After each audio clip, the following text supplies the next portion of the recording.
That's what I got.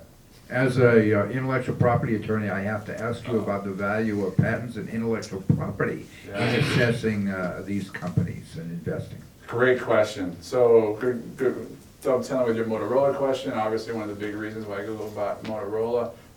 Leap Motion is the thing that comes to mind because we just did a freedom to operate with them when we invested.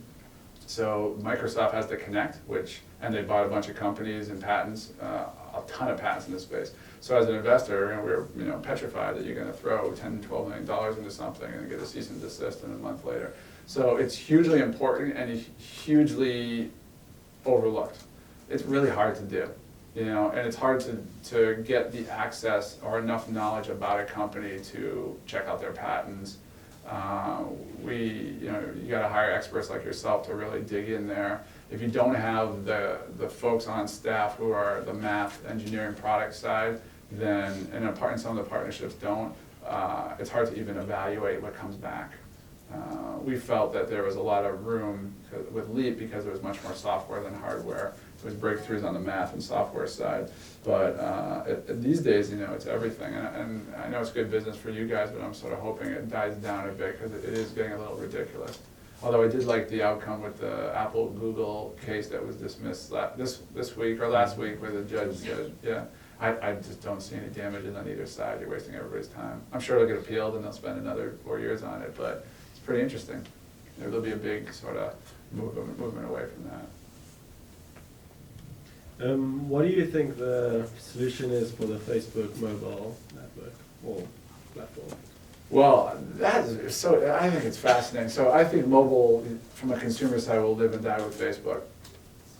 When I was at IAN, way back in the day, 9 months ago or whatever it was, and I'm sure she could tell you as well, Facebook is more than 50% of all usage on iOS, across every app. So this is it, right? They've got to figure that out. And there's no doubt about it that there's fewer ads on a page, there's less of an opportunity to advertise, there's less inventory, different pricing, different engagement. They have a lot to figure out there.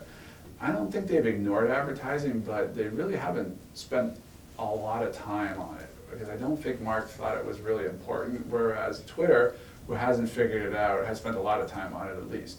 But I think, we saw Millennial go public, we saw Apple buy a company, we saw Google buy a company in mobile from a monetization standpoint. Now all eyes are on Facebook and Twitter to figure it out. And I think that's the next 12 months. I really do, because these businesses I'm obviously a huge mobile guy, but I believe it's mobile or die for all of these companies. I mean, who uses Twitter here? Do any of you use it on the laptop? You do? I've never done it. Well, I think when I set it up, I never do it. I was talking with a group at Twitter, and they're at 50% now. 50% only use mobile. So it's, I'm sure for Facebook it'll get to 90% of just mobile. Twitter, these are going to be their business, so it's going to be a lot to figure out. Brands all say they want to do mobile, but yet, when they get in there, they're like, oh, I can't get my creative to look like it looks like on TV, on that little screen. I'm going to make sure my agency figures it out. And the agency's like, I can't make a lot of money building an ad that's only this big when I can make a ton of money putting a commercial for Toyota on the Super Bowl. So I'm going to put my resources over here. So it's been a total, divide, but they can't ignore it any longer.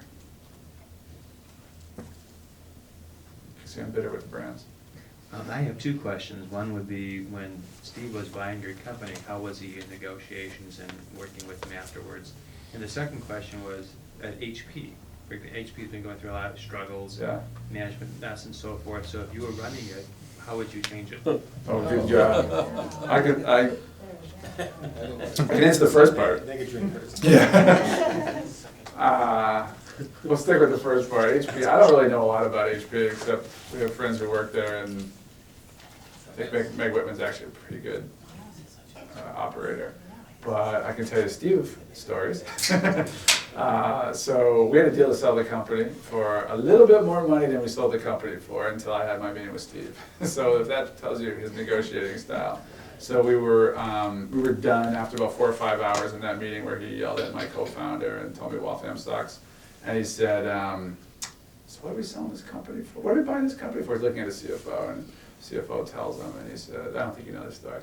And he says, gives him the number, and he looks at him and says, what? For that company? I don't think so. I said, well, we kind of have a deal with my board. He's like, I'm not talking to you. I don't care about the board. He's like, I said, I didn't authorize that much money. Like, this could have been a total, cat and mouse game, but he said, put it this way, your company's not worth that. Do you want to sell your company to me? I said, yeah, I think it'd be great. He's like, great. And I'll offer you, I'm just not giving you the real numbers, but but this is the real number without the actual figures. I'll give you $45 million less. That's what he said. He said, I'll buy your company for $275, so you can figure it out. That's reported. And we had a deal for like $325 or something. And I said, whoa, now what is this a quiz? If I don't fight back, that I look like a complete jackass who he's probably never going to think can run one of his divisions. If I do fight back, he's going to scream at me, and I don't want that, and I'm scared of him. And so he says, so he starts yelling at his, how did this happen? He's not looking at me, he's yelling at his finance guy. How did this happen? This is not what I do. I don't want to touch it. I'll buy a company for $275. What do you think? And I said, well, we had a deal. Are you calling me a retrader? I said, no, but, this is what why we're here to consummate this deal at this price. He goes, let's put it this way. Your Quattro ads that you do, oops, they don't work on the iPhone anymore. Now you want to sell your company for $275? I was like, done. Got it, I'll do it. He said, really? I said, sure. He said, can you land that plane? Can you do that for me? I said, I think I can land that plane. He said, okay, if you can't, then we don't have a deal. So I had to go back to my board, and they were like, I don't know, I think he's bullshitting you should push back again. I'm like, I'm not calling him up again. Trust me. That was it. So he was a really good negotiator, that's for sure. He thought it was a fair price, he got what he wanted. I mean, it was an exorbitant price in some level, but he was a tough cookie. He was wonderful. I mean, the experience was terrifying and amazing, exciting. It just wasn't super fun. It was very stressful. Obviously, watching him deteriorate was horrible. But he was a good guy, and everyone rooted for him. People hate him. People love him. He's just not an easy guy. He didn't really have that. And work was just work. He's been the same guys for 20, 25 years, but he treated them all, I would say, more like employees than family. And I actually live in his neighborhood, and he has plenty of friends, and I'm sure he was charming to other people outside of work, but he never put the charming button on. It was all straightforward. Only one time my dad died, and I came back and had a meeting with him right after, and he said, I heard about your dad, and he gave me this whole thing about you're not really a man until you don't have a father anymore, and he didn't know his father. It was great, and he says, you look like you need a hug. And he weighed like 11 pounds, and I was like, I gave him this little hug, and I was like, oh my God, it was like the greatest thing, and then he screamed at me like 20 minutes later. But, he's a person, that's for sure. He was a person.